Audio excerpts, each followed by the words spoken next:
Let's begin by taking a look at your Excel environment and some of the things you can do to set up your Excel environment to make working in Excel easier for you.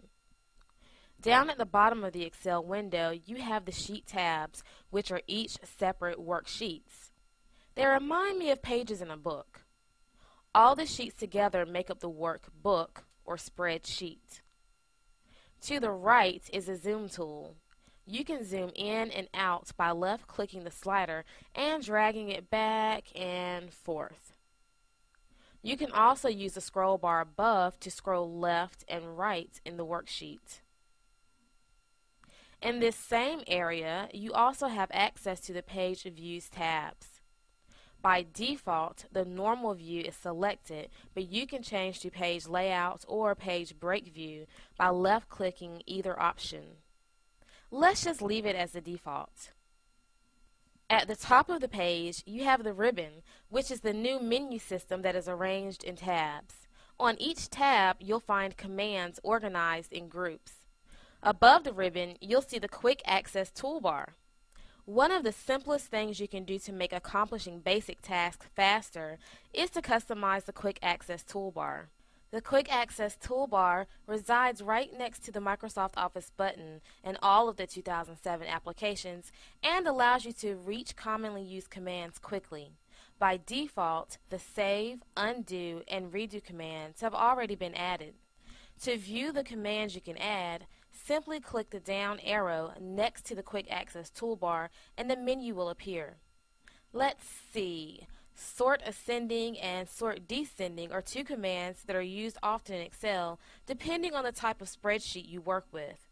To add the Sort Ascending command, just left-click it to select it. And now we can see that it appears on the toolbar.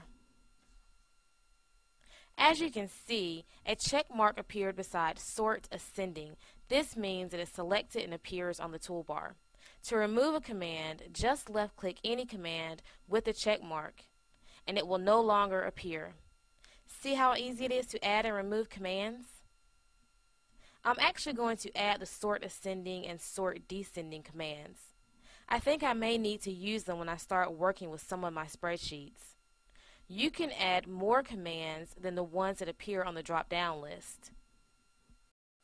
Just select More Commands, and from the dialog box that appears, select the command you wish to add.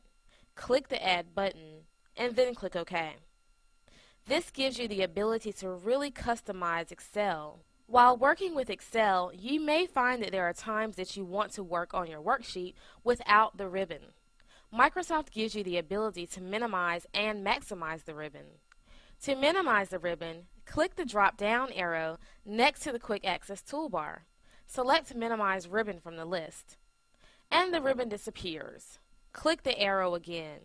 You can see that a check mark appears next to Minimize the Ribbon, which indicates this feature is toggled on. To maximize the ribbon, just select Minimize the Ribbon to toggle the feature off, and the ribbon will appear. In addition to the Quick Access toolbar and the ribbon, the Microsoft Office button appears at the top of your window.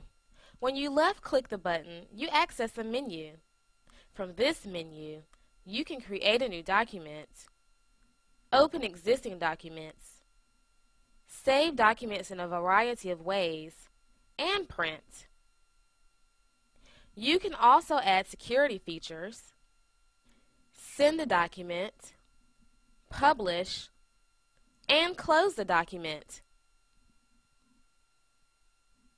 You can also click the Excel Options button to open a dialog box where you can make some changes to the default settings. In the Popular section, Show Many Toolbar is selected. This shows the information that appears when you hover over a command like this. If you're new to Excel, this information is helpful. If you're a power user, this may be more of an annoyance. You can turn this feature off here if you like. I'm actually going to leave this on. There are a lot of things you can change here. For instance, if you want 4 worksheets to appear by default, you can change that here. In the Formulas section, there are some more complicated settings. As you learn more about Excel and become proficient at using it, you may want to revisit these settings, but for now, we'll leave it as the default. Well, I'm pretty comfortable with the setup of my workbook, so now that I know where everything is, I think I'll get started.